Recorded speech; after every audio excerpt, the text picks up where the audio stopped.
Assalamualaikum warahmatullahi wabarakatuh.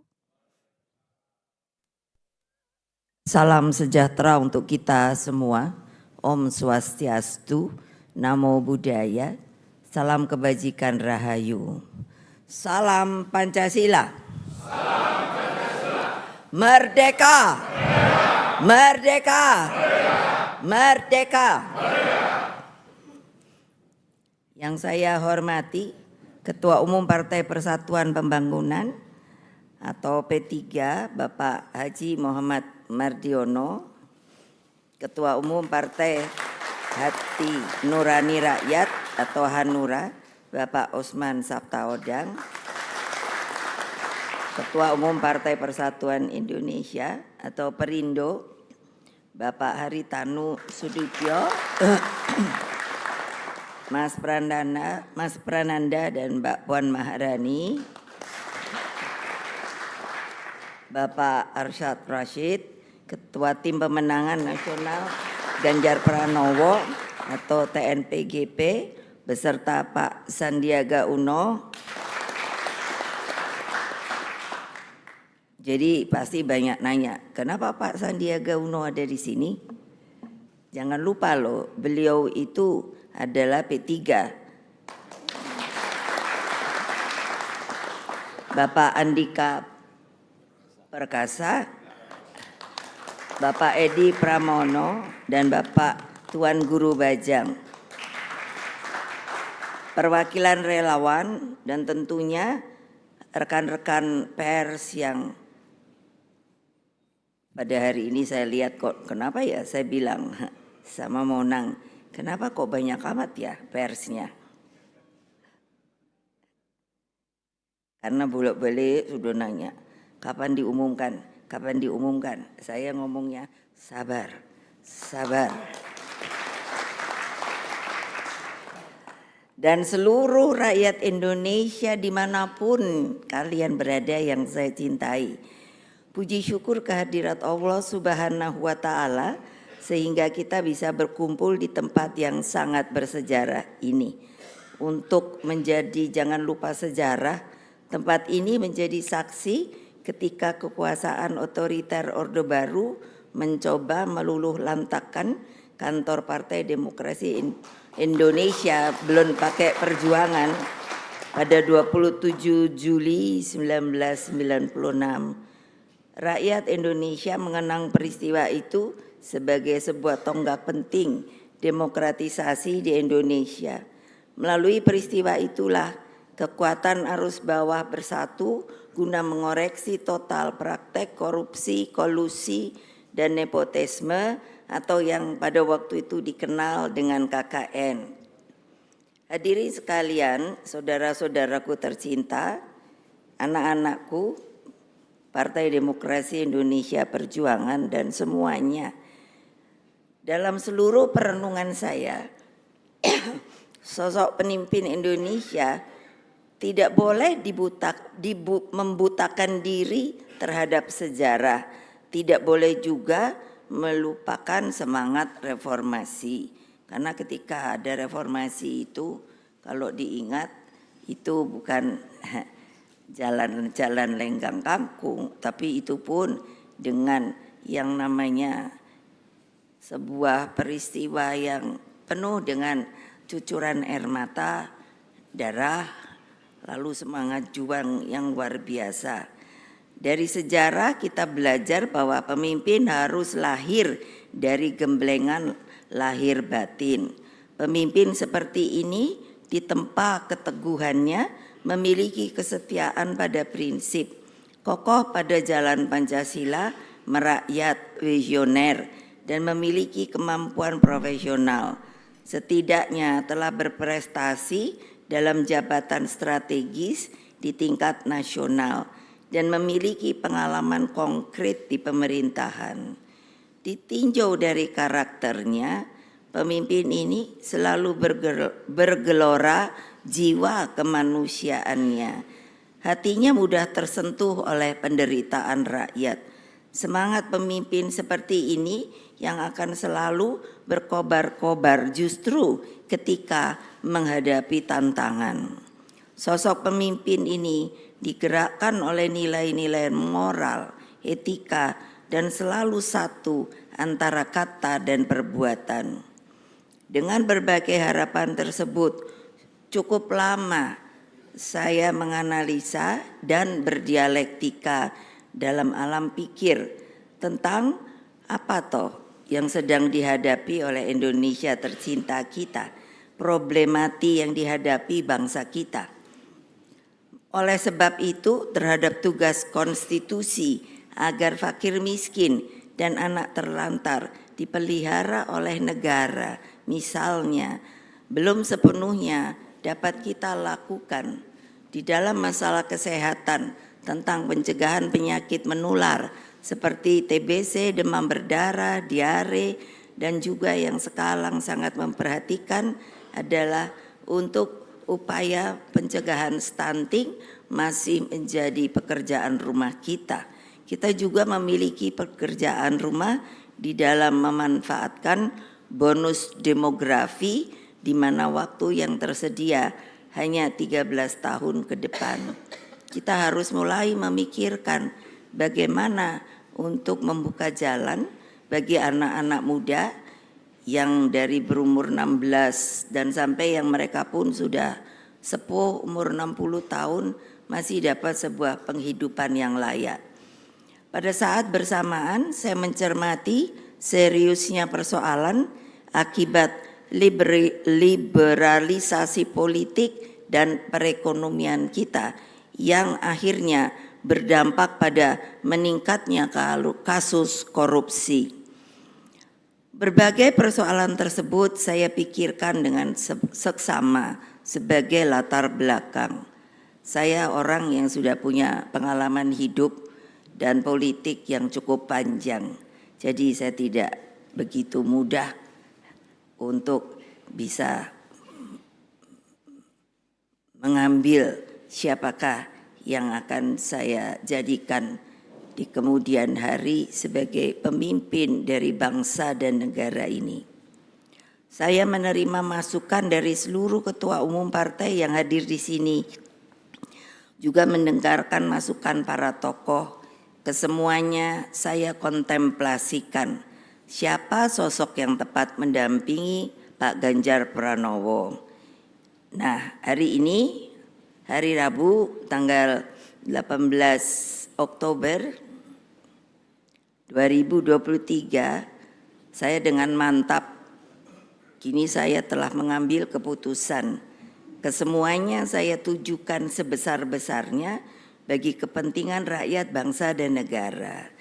Karena itulah dengan mengucapkan Bismillahirrohmanirrohim, maka calon wakil presiden yang dipilih oleh Partai Demokrasi Indonesia Perjuangan yang akan mendampingi Bapak Ganjar Pranowo adalah Bapak Profesor Dr. Mahfud MD.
Tinggal kerja keras. Iya pasti.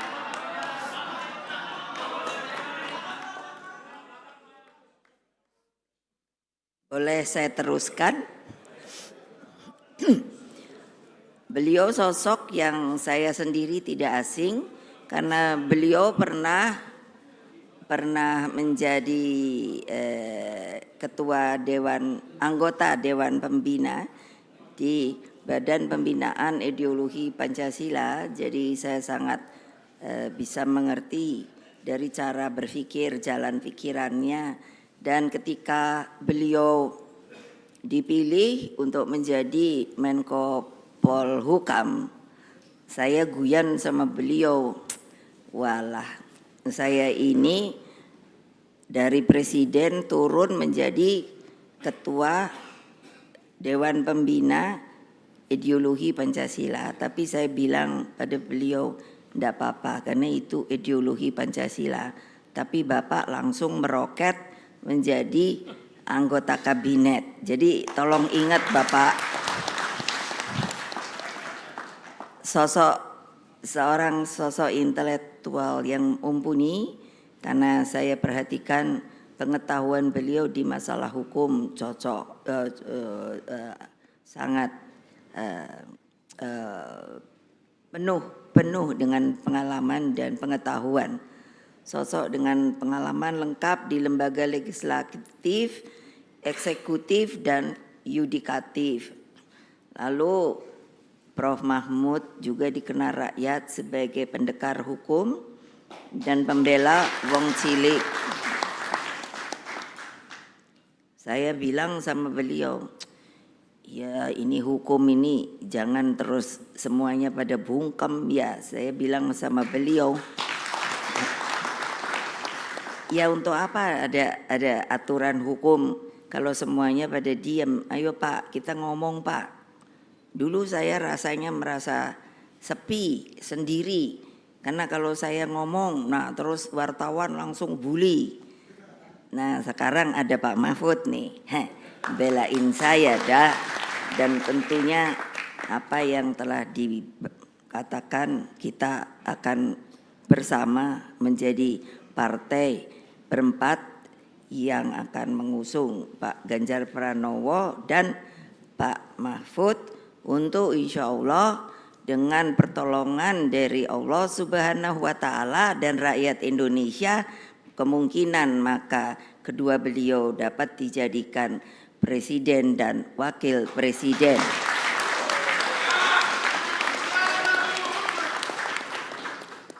Lalu masih Pak Mahfud.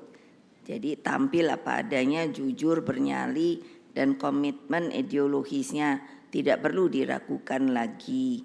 Beliau bisa menjadi wasit yang baik di tengah persaingan politik dan bisnis yang sering kali dirasakan tidak adil.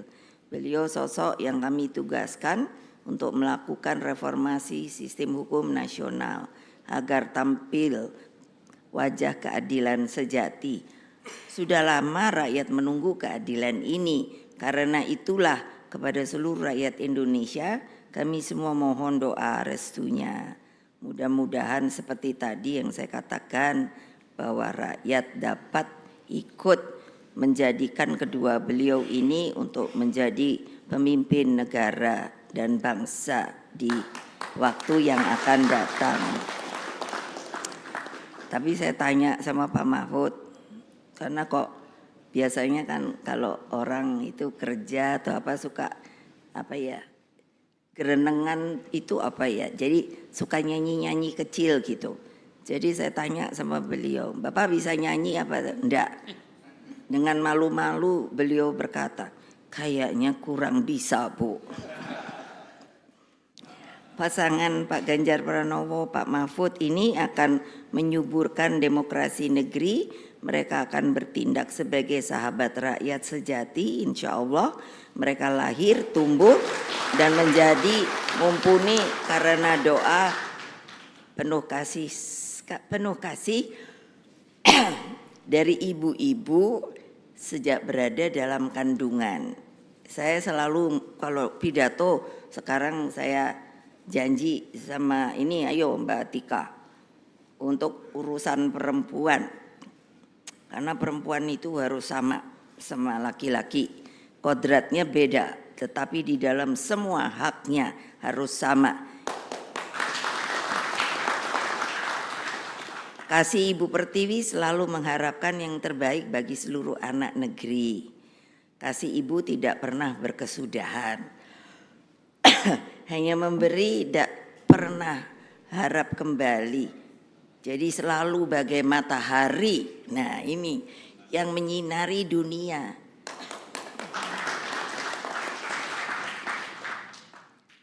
Jadi sekali lagi semoga Allah yang Maha Kuasa, Tuhan yang Maha Kuasa meridhoi perjuangan kita. Ayo terus bergerak ke bawah, perkuat akar rumput, bertemu dengan mereka, satukan seluruh energi juang. Kita persembahkan kemenangan untuk rakyat melalui Pak Ganjar Pranowo dan Profesor Mahfud MD. Akhirnya mengakhiri sambutan ini. Nah, ini saya ingin mengutip juga saya untuk mensosialisasikan kembali. Mengutip lagu kebangsaan Indonesia Raya itu ternyata stansa tuh Pak. Bagiannya itu ada 3. Saya akan mempopulerkan kembali, tapi acaranya kalau yang besar-besar. Karena ternyata itu Indonesia. Mohon maaf kalau begini saya lagi alerginya saya. Jadi ini stansa ketiga. Coba tolong direnungkan bersama. Indonesia tanah yang suci. Nah, tanah siapa? Tanah kita yang sakti. Di sanalah aku berdiri menjaga siapa?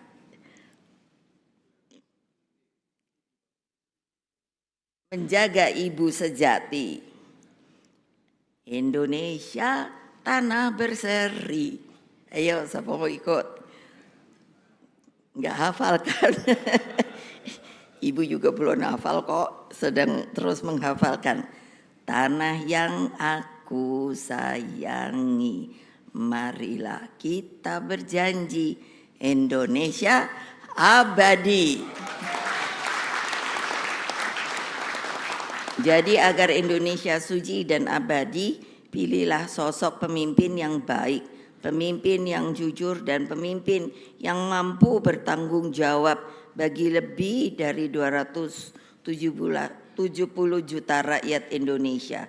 Sebetulnya pemimpin itu seperti apa toh? Saya diajari bapak saya, Bung Karno.